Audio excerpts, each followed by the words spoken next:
बुलेटिनच्या सुरुवातीलाच महत्त्वाची बातमी समोर येते आहे। राज्यामध्ये मराठी न बोलणाऱ्या रिक्षा आणि टॅक्सी चालकांवर आजपासून कारवाई होणार आहे, अशी कठोर भूमिका परिवहन मंत्री प्रताप सरनाईक यांनी स्पष्ट केली आहे। ज्या चालकांना मराठी येत नाही त्या चालकांचा परवाना 3 महिन्यासाठी निलंबित करणार आहे। पण 3 महिन्यानंतर सुद्धा जर मराठी आलं नाही तर मग परवाना कायमचा रद्द करण्याचा निर्णय सरनाईकांनी जाहीर केला आहे।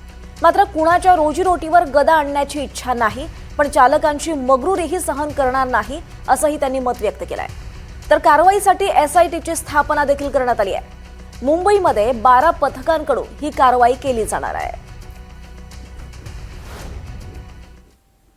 आज 30 दिवसाची मुदत दिल्यानंतर जर 30व्या दिवसापर्यंत तुम्हाला मराठी भाषेचं व्यावहारिक ज्ञान नाही आलं तर नाईलाजानं का होईना पण आम्हाला तुमचं लायसन्स जे आहे, बॅच जो आहे तो 3 महिन्याकरता निलंबित करता येईल। परंतु तो 3 महिन्यामध्ये सुद्धा जर तुम्ही शिकला नाहीत तर मात्र तुमचं जे बॅच आहे तुमची मुजोरी जी आहे ती जाणीवपूर्वक आहे। मराठी भाषेचा तुम्ही द्वेष करता, महाराष्ट्रामध्ये मराठी संस्कृतीचा तुम्ही द्वेष करता असं समजून पूर्णतः तुमचं लायसन्स आणि बॅच रद्द करण्याचे अधिकार आम्ही आरटीओच्या अधिकाऱ्यांना आता दिलेले आहे।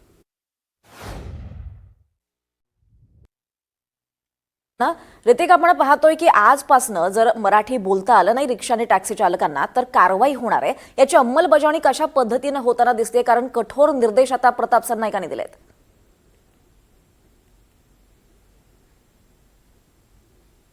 पूर्व उपनगर, पश्चिम उपनगर असेल किंवा संपूर्ण मुंबईमध्ये ठिकठिकाणी परिवहन विभागाचे जे काही उपविभाग असतात त्याच्या जे सहाय्यक आयुक्त आहेत, उपायुक्त आहेत, या लेवलचे सर्व लोक आहेत त्यांच्या मार्फत ही एसआयटी स्थापन करण्यात आलेली आहे आणि हे सर्व या एसआयटीवरती निरीक्षक असणार आहेत आणि ठिकठिकाणी भरारी पथकं जे आहेत ते रिक्षा आणि टॅक्सी चालकांवरती असणार आहेत। सध्या घाटकोपरच्या टॅक्सी स्टँडवरती असल्याचं आपण बघतोय। हे समोर टॅक्सी स्टँड आहे आणि या ठिकाणी देखील अनेक जे अमराठी भाषिक टॅक्सी चालक जे आहेत ते येत असतात। आपण एकंदरीत बघतोय की आता भरारी पथक जे आहे ते ठिकठिकाणी थांबून अशा जे टॅक्सी स्टँडवरती जाईल आणि त्यांच्या वतीनं आपण बघितलं तर कोणाला मराठी येतं, कोणाला येत नाही व्यवहार्य मराठी, त्यांच्यासोबत ते आपण बघितलं तर तशी तपासणी करणार असल्याचं आपल्याला पाहायला मिळतंय। दादा, तुमचं नाव काय आहे? आजपासून आपल्याला माहिती का आपला जो परवाना आहे जर मराठी बोलता आलं नाही तर रद्द होणार आहे? नाही, आपला मराठी माहिती आहे, थोडं कमी आहे। ओके, प्रयत्न करायचं, ओके, बोलायचं। हां, महाराष्ट्रामध्ये राहिलं तर मराठी बोलायचं पाहिजे। ओके, तुम्ही शिकलात मराठी? हो, शिकले, आता क्लास वगैरे केला होता? क्लास केले, बरोबर, 5 दिवस गेले, क्लास केले। ओके, म्हणजे आता मराठी तुम्हाला येतंय? मला पण दिसतंय येतो, हो येतो। बरोबर, तुम्ही वापर करता का? म्हणजे ज्यावेळेस प्रवासी तुमच्या गाडीमध्ये बसतो त्यावेळेस वापर करता का? हो, वापर करतो मी। म्हणजे बोलता त्यांना बसा वगैरे, कुठे जायचं काय मराठीत संवाद? सगळे बोलतो मी। तुम्ही मराठी आहे? मराठीच आहे, मराठी आहे. मराठी आहे। तुम्ही मराठीत बोलता का? हो, नक्की मराठीत बोललं की बोलायचं। तुम्ही मी पण मराठी आहे?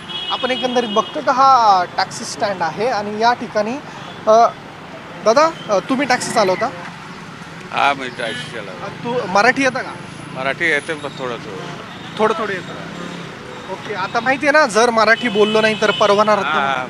बरोबर, आजपासून त्या कारवाईला सुरुवात होती? हा, आजपासून होणारच। ओके, मग तुम्ही मराठी बोलता का? ज्यावेळेस तुमच्या गाडीमध्ये प्रवासी बसतो त्यावेळेस मराठी बोलता? हा, या बस हा. मी नेतो। हां, अजून काय काय शिकले क्लासमध्ये?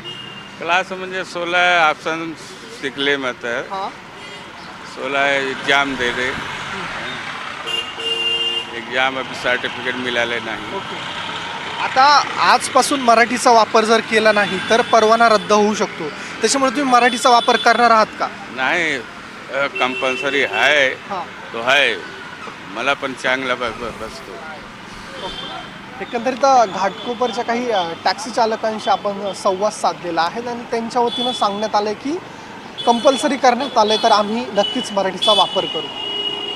आता भरारी पथक या संदर्भात कशी कारवाई करतं, काय कारवाई करतं हे पाहणं महत्त्वाचं ठरेल। निश्चितच ऋतिक, धन्यवाद या सविस्तर माहितीसाठी।